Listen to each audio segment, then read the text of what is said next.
This is May 29th, 2019. Today's highlighted match is El Hijo del Fantasma versus champion Averno for the CMLL Middleweight Championship. Taped on July 21st, 2009 for a Tuesday Arena Mexico show which would air July 25th, 2009. Averno got his start in 1995 and would work for CMLL for many years, first as Rancor Latino before in 2001 he was turned into a demon by Satanico and became the name that he has used since, Averno. He would work in CMLL until 2014.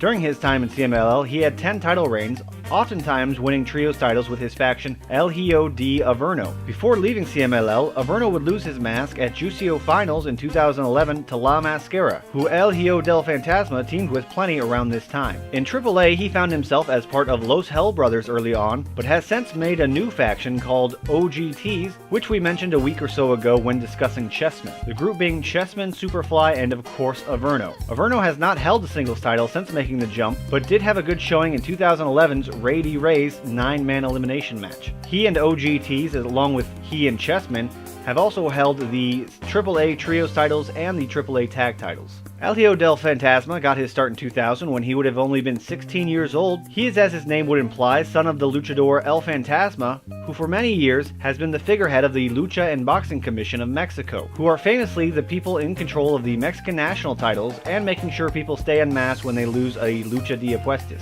El Hijo del Fantasma wouldn't really make a splash until 2008 when he became a member of the CMLL roster. In 2014, he would jump ship to AAA, and conveniently around the same time, El Hijo del Fantasma would appear on Lucha Underground as King Cuerno. In AAA, he held both the Cruiserweight and Latin American Championships. He'd lose his mask at Triple Mania 26 in 2018 to LA Park, and he just recently left AAA, having been a part of the lawsuit many times filed over the poor contracts they had been locked in with Lucha Underground.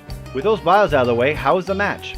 Great, I think I prefer this match to the match versus Phoenix we covered yesterday. This one just feels like the Rudo Technico dynamic lands harder, and I of course have a preference for the 2 out of 3 falls format, which CMLL uses and AAA stopped using around the year 2000. For me, the best moment of this match was in the second round, El Hijo del Fantasma being down and out as Averno had been dominating most of the contest. Averno had just dropped El Hijo del Fantasma on the rampway railing and strolled back into the ring. El Hijo del Fantasma kicks Averno from the outside, goes back to get a running start, jumps over the top rope to deliver a gorgeous DDT, only to follow up immediately with a fantastic tope suicida. So spoilers, Fantasma wins what would be his only singles title in his time with CMLL. This is a great match to kick off that accolade, and with El Hijo del Fantasma out of AAA, and one would assume will still avoid AEW since they partnered with AAA, I'd love to see him return to CMLL. In fact, he just joined the indie faction Rebellion Amarilla at a recent The Crash show and even challenged NGD, who are CMLL talents, to face him in Arena Mexico, which isn't so far-fetched as Mecha Wolf, who Fantasma teamed with at that The Crash show, just did a match in Arena Mexico as a part of the CMLL The Crash working relationship. So whether or not he joins full-time to CMLL, or just comes and visits the CMLL Arena Mexico venue as a part of The Crash, an invading force, I would love to see El Hijo del Fantasma throw down in Arena Mexico again, like he did in this match. That's all for today's match review. This is Lost in Lucha, signing out.